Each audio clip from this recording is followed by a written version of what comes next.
ఆయన మరణించారో జరుగుతున్నది ఏంటంటే, మొట్టమొదటిగా మత్తయి సువార్త 27:51లో దేవాలయపు తెర ఏం జరిగింది, పైనుండి కింద వరకు రెండుగా చినిగినట్లుగా మనం చూస్తున్నాం.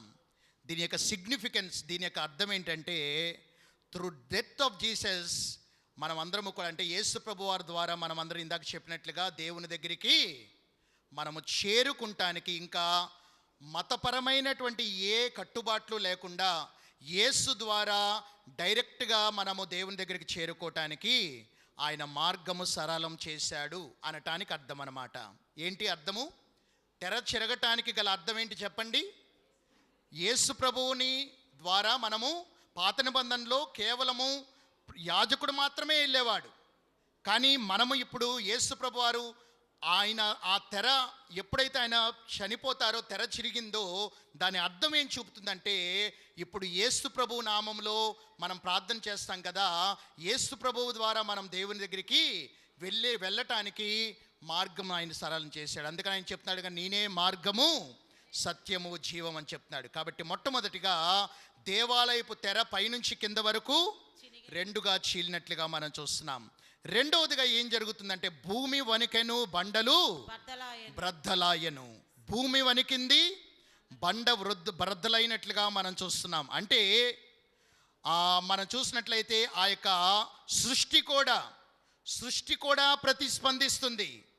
ప్రతిస్పందించి ఆ యొక్క గ్రావిటీ, గురుత్వాకర్షణ శక్తి, అది కూడా మనం చూసినట్లయితే అది కూడా, గ్రావిటీ కూడా ఏం చేస్తుందంటే ఒప్పుకుంటుంది యేసు నిజంగా దేవుడు అని, అది కూడా ఒప్పుకుంటుంది. అందుకనే భూమి బద్దలైనట్లుగా మనం చూస్తున్నాం. అంటే acknowledgement of the gravity of this moment అన్నమాట.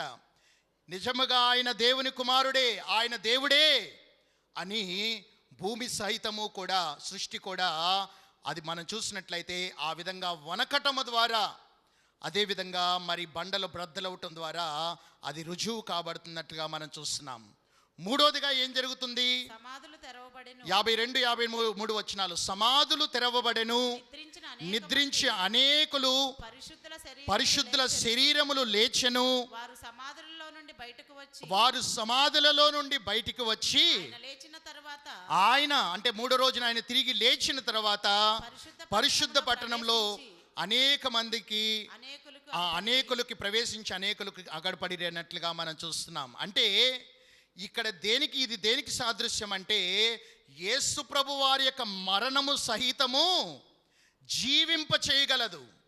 ఏమైంది? ఆయన మరణించాడు, తండ్రికి ఆత్మను అప్పగించుకొని తల వంచి ఆయన చనిపోయారు. చనిపోయిన వెంటనే ఏం జరుగుతుంది? సమాధులు తెరవబడుతున్నాయి. అంటే యేసు మరణము ఏం చేస్తుందంటే, ఎటువంటి నిర్జీవమైన స్థితిలో ఎముకల గూడుగా ఉన్నటువంటివి కూడా ఏమవుతాయి? తిరిగి జీవాన్ని సంతరించుకుంటాయి అన్నట్లుగా మనం చూస్తున్నాం. అంత మాత్రమే కాకుండా కేవలము క్షమాపణ మాత్రమే కాదు, యేసు ఆయన బ్రతికున్నవారు యేసయ్య దగ్గర క్షమాపణ పొందటమే కాకుండా, యేసు మరణం ఏం తీసుకొచ్చిందంటే, మరి మనం చూసినట్లయితే జీవము లేనటువంటి వారికి సైతము కూడా జీవాన్ని తీసుకొచ్చినట్లుగా మనం చూస్తున్నాం. వారు ఎవరైతే మరలి సమాధులు తెరవబడి ఉన్నారో, వారు ఎవరైతే నిద్రించిన అనేకులు ఏ విధంగా శరీరములతో ఎవరైతే లేచారో, వారు యేసు పునరుద్ధానము తర్వాత ఆ పరిశుద్ధ పట్టణంలో అనేక మందికి కనబడినట్లుగా కూడా మనం చూస్తూ ఉన్నాం. తర్వాత ఇది మూడోది. నాలుగోదిగా జరిగిన సందర్భం ఏంటంటే, శతాధిపతియు అతనితో కూడా యేసుకి కావలి ఉన్నటువంటి వారు భూకంపను జరిగినటువంటి కార్యములన్నిటినీ చూచి మిక్కిలి భయపడి, అండర్లైన్, నిజముగా ఈయన దేవుని కుమారుడని చెప్పుకొనిరి. చాలు. ఇక్కడ మనం చూసినట్లయితే శతాధిపతి కూడా అతడు అక్నాలెడ్జ్ చేస్తున్నాడు. ఇవన్నీ జరిగిన తర్వాత భూకంపం కలగటం, చీకటి, అప్పటి వరకు 12 నుంచి 3 గంటల వరకు కటిక చీకటి కమ్ముకునింది. అదేవిధంగా ఈ కార్యాలు, ఆయన సిలువలో పలికిన మాటలన్నీ అవన్నీ వింటూనే ఉన్నారు. శతాధిపతి, అక్కడ ఉన్నటువంటి మరి కావలి ఉండేటువంటి వారందరూ కూడా మిక్కిలి భయపడి ఒక కంక్లూషన్కి వచ్చారు. నిజంగా ఈయన దేవుని కుమారుడు అని వారు కూడా ఇక్కడ సాక్ష్యము వారు చెప్పినట్లుగా మనం చూస్తూ ఉన్నాం. అంటే మనం చూసినట్లయితే రోమీ యొక్క పరిపాలనలో ఉండేటువంటి ఎవరైనా కానీ ఆ యొక్క పరిపాలనలో ఆ యొక్క రోమీల యొక్క పరిపాలన కింద ఉండే శతాధిపతులు కానీ అదేవిధంగా సైనికులు కానీ కరుడుగట్టినట్టుగా ఉంటారు, చాలా కఠినంగా ఉంటారు. కఠినమైనటువంటి వారి హృదయాలను కూడా యేసు ప్రేమ, యేసు శిలువ శక్తి, యేసు మరణము అది తాకినట్లుగా మనం చూస్తున్నాం. హల్లెలూయా. ఎంత కరుడుగట్టినటువంటి వారినైనా కానీ యేసు ప్రేమ తాకుతుందన్నమాట. వారు కరుడుగట్టినటువంటి వారు అయినా కూడా వారి హృదయాలు యేసు ప్రభు వారి యొక్క ప్రేమ ముందు అది కరిగిపోయినాయి. ఏమని చెప్తున్నారు ఆయన? ఇక్కడ మనం చూసినట్లయితే ఆయన మరి ఒప్పుకోలు చేస్తున్నారు. ఈయన నిజంగా దేవుని కుమారుడు అని చెప్తున్నారు. ఇది మనం చూసినట్లయితే 4వది. 5వదిగా మనం చూసినట్లయితే ఏం జరుగుతుందంటే, 5వదిగా యేసు ప్రభు వారు ఆయన ప్రాణాన్ని అర్పించిన తర్వాత సర్వ మానవాల కోసం చనిపోయిన తర్వాత 5వదిగా అక్కడ ఉన్నటువంటి ప్రజలందరూ కూడా వారు కన్విక్ట్ అయ్యారనమాట. అంటే ఒక నీతిమంతుని మేము అన్యాయంగా చంపాము అని. చదవండి లూకాసు వార్త 23వ అధ్యాయము. లూకాసు వార్త 23వ అధ్యాయము. లూకాసు వార్త 23వ అధ్యాయము 48వ వచనము. చూచుటకై కూడి వచ్చిన ప్రజలందరూ జరిగిన కార్యములను చూచి రొమ్ము కొట్టుకొనుచు తిరిగి వెళ్ళిరి. అంటే వారు ఇక్కడ మనం రొమ్ము కొట్టుకుంటూ వెళ్ళటం, దుఃఖముతో, పశ్చాత్తాపముతో నేరారోపణతో చేయబడిన హృదయంతో తిరిగి వెళ్ళారన్నమాట. నిజమే, ఒక నీతిమంతుణ్ణి, ఏమాత్రము పాపం ఎరగనటువంటి ఆయన్ని అప్పుడు అంటే ఆ కార్యాలన్నీ, భూమి వనకటాన్ని అదంతటి చూసినప్పుడు వారిలో కూడా ఏం కలిగింది? పశ్చాత్తాపము కలిగింది, దుఃఖము, నిజంగా వారిలో దుఃఖము కలిగింది. అయ్యో మేము పొరపాటు చేశామే అని దుఃఖము కలిగింది, పశ్చాత్తాపం కలిగింది. వారి మీద పడిన నేరారోపానికి అయ్యో అంటూ వారు రొమ్ము కొట్టుకుంటూ తిరిగి వెళ్ళినట్లుగా మనం చూస్తున్నాం. ఇది 5వది. ఆఖరిగా 6వదిగా మనం చూసినట్లయితే యేసు ప్రభు వారు చనిపోయారా లేదా అని నిర్ధారించుకోవటానికి చదవండి ఒకసారి యోహాను సువార్త 19వ అధ్యాయము 34వ వచనము. యోహాను సువార్త 19వ అధ్యాయం 34.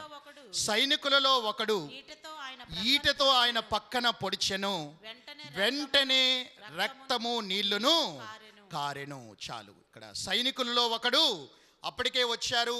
మరి మరుసటి దినాన్ని మనం చూసినట్లయితే ఈ యొక్క పరిశుద్ధ దినము కాబట్టి, సబాతు దినము కాబట్టి, అందుకనే వారిని అప్పటికి యేసు ప్రభు వారు చనిపోయటానికి దొంగలు ఇంకా బ్రతికే ఉన్నారు. వాళ్ళనేమో మరి మోకాళ్ళు విరగ్గొట్టేసి వారిని చంపివేశారు.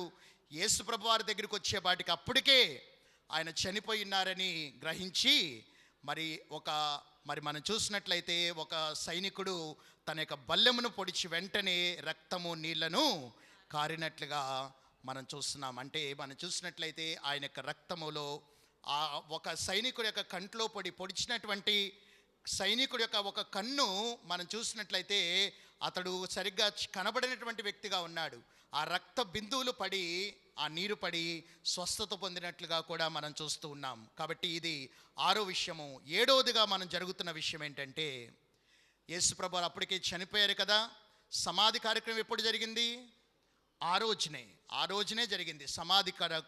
ఎవరు సమాధి కోసం? యేసు ప్రభు వారి యొక్క దేహము కావాలని యేసు ప్రభు వారికి అప్పటి వరకు కూడా రహస్య శిష్యుడైనటువంటి అరిమతయి యోసేపు వెళ్ళి పిలాతు దగ్గరికి వెళ్ళి, నాకు యేసయ్య దేహం ఇవ్వండి, సమాధి చేస్తానంటే ఆశ్చర్యపడిపోయాడు. ఏంటి ఇంత తొందరగా ఆ యొక్క నీతిమంతుడు చనిపోయానని మరి సమాధి కార్యక్రమం కోసం అతన్ని తీసుకోవటానికి అనుమతించాడు. ఆ యొక్క మరి అరిమతయి యోసేపు, అదేవిధంగా నికోదేము, వారిద్దరూ కూడా వారు ఏం చేశారంటే వారి సహాయంతో ఆ యొక్క శిలువ మీద నుంచి ఆయన దింపి, యేసుప్రభు వారిని దించి మరి ఆయన దేహమునంతా కూడా మరి నికోదేమంట మన బోలముతో కలిపిన అగర్ను 150 సేర్ల ఎత్తును తీసుకొచ్చారంట.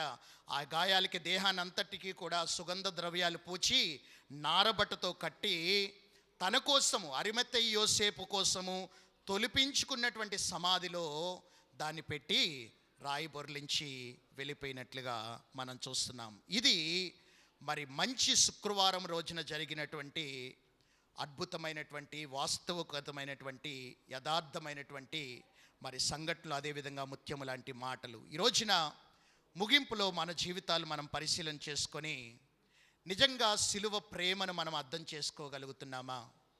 సిలువ ప్రేమలో ఉన్నటువంటి పరమార్థాన్ని మనం గ్రహించగలుగుతున్నామా అని మనం తెలుసుకొని ఈ రోజున సిలువ ప్రేమను, అందుకనే పౌలు భక్తుడు అంటాడు, దేవుని యొక్క సిలువ ప్రేమ యొక్క లోతును, దాని యొక్క ఎత్తును, దాని యొక్క విశాలతను తెలుసుకోవటానికి ప్రయాసపడండి అని చెప్తున్నాడు. ఈ రోజున ప్రియ దేవుని సంగమా, మనము కూడా సిలువను మనము ధ్యానించినప్పుడల్లా ఆయన ప్రేమ ఎంత లోతైనదో, ఆయన ప్రేమ ఎంత ఎత్తైనదో, ఆయన ప్రేమ ఎంత వెడల్పైనదో మనం అర్థం చేసుకొని ఆ ప్రేమలో మనము వేరుపారి మనమందరము కూడా మరి ఇంకా రక్షణ పొందినవారు రక్షణ మార్గంలోకి రావాలని మీ కొరకు నేను ప్రార్థిస్తున్నాను. 2 చేతులు జోడించి ఒక కాపరిగా మిమ్మల్ని ప్రభువుని స్వీకరించమని ప్రాధేయపడుతున్నాను. దేవుడు మీ అందరికీ కూడా, మనందరికీ కూడా రక్షణ పరాత్వం దేవుడు మనకు అనుగ్రహించునుగాక. ఆమె అందరం తలలు వంచుకుందాం, ప్రార్థన చేసుకుందాం. ప్రతి ఒక్కరం కూడా దయచేసి ఎవరు అనాలోచనగా ఉండకుండా మోకరించగలిగిన వారు మోకరించండి, మోకరించలేని వారు ఉండ స్థలాల్లోనే ప్రతి ఒక్కరు కూడా ఎవరు కొరడాలు ప్రతి ఒక్కరు ఒళ్ళంతా చీల్చగా స్తోత్రం. భల్లున రక్తధారలు వడలంతా చిందగా భారమైన సిలువ ప్రాణు మోసావా.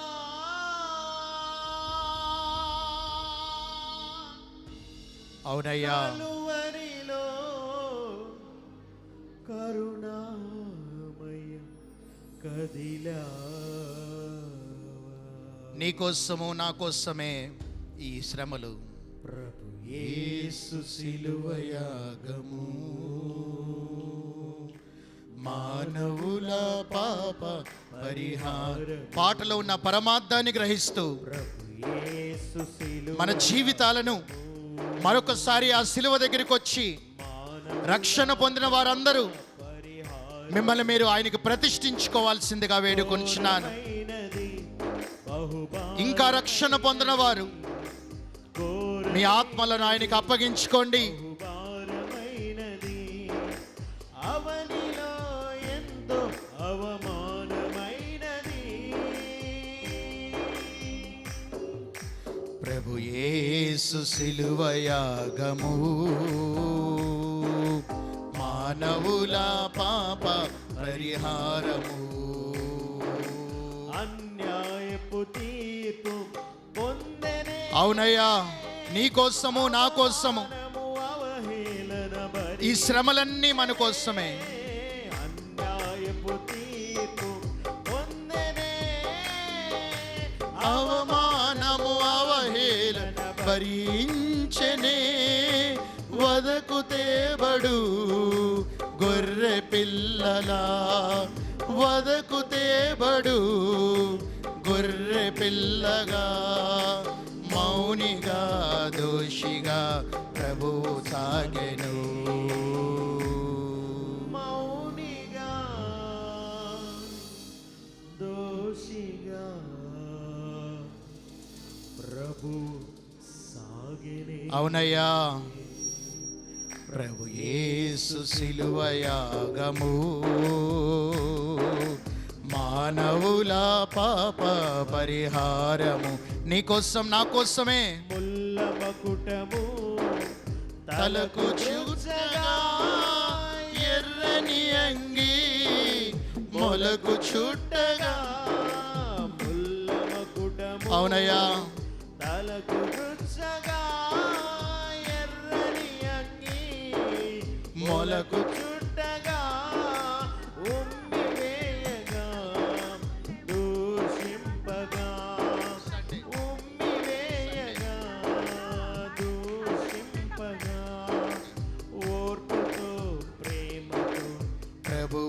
సాగెను. ఓర్పుతో ప్రేమతో ప్రభువు సాగెనే. అవునయ్యా, ప్రభు యేసు శిలువ యాగము మానవుల పాప పరిహారము.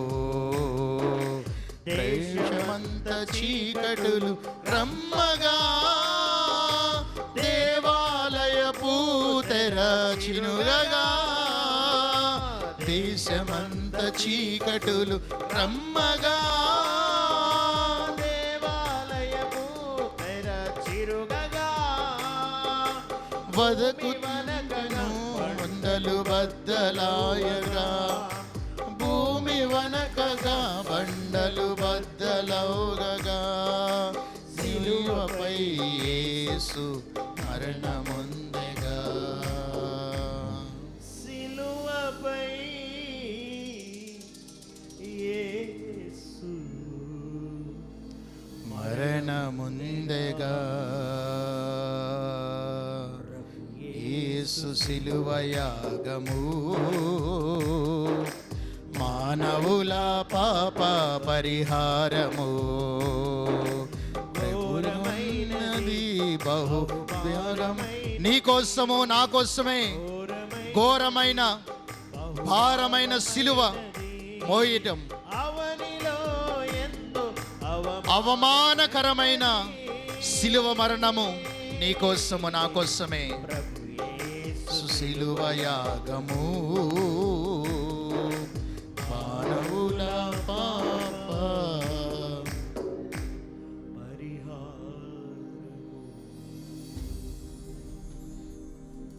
ఇంకా బాప్తిస్మం తీసుకున్న వారు ప్రతి ఒక్కరూ కూడా మీ హృదయాలను దేవునికి సమర్పించుకోవాల్సిందిగా వేడుకుంటున్నాను. మరి కొద్ది నిమిషాల్లో బాప్టిసాలు ఇవ్వటానికి సిద్ధపడుతూ ఉండగా మరి దయచేసి ఇంకా రక్షణ పొందిన వారు, బాప్తిస్మం తీసుకున్నటువంటి వారు మీ జీవితాలను ఆయనకి సమర్పించుకోవాల్సిందిగా ప్రేమపూర్వకంగా వేడుకున్నాను. ప్రార్థన చేసుకుందాం. మహాపరిశుద్ధుడా యేసయ్య, మీకు వేలాది వందనాలు, స్తుతులు, స్తోత్రములు రాజా. ఈ మంచి శుక్రవారం నాయన తండ్రి నాయన దినమందు నీ పాద సన్నిధిలో చేరి మీ శ్రేష్టమైన మధురమైనటువంటి నాయన కల్వరిశిలులో మీరు పలికిన అమూల్యమైనటువంటి నాయన తండ్రి మాటలు మేము ధ్యానం చేసుకొని ఆత్మీయ పరమార్థాన్ని నాయన తెలుసుకొని మా జీవితాలను నాయన తండ్రి నాయన వాటి ప్రకారం జీవించటానికి నాయన మీరు చూపిన మరొక నాయన అవకాశాన్ని బట్టి మీకు వందనాలు చెల్లిస్తున్నాం ప్రభువా.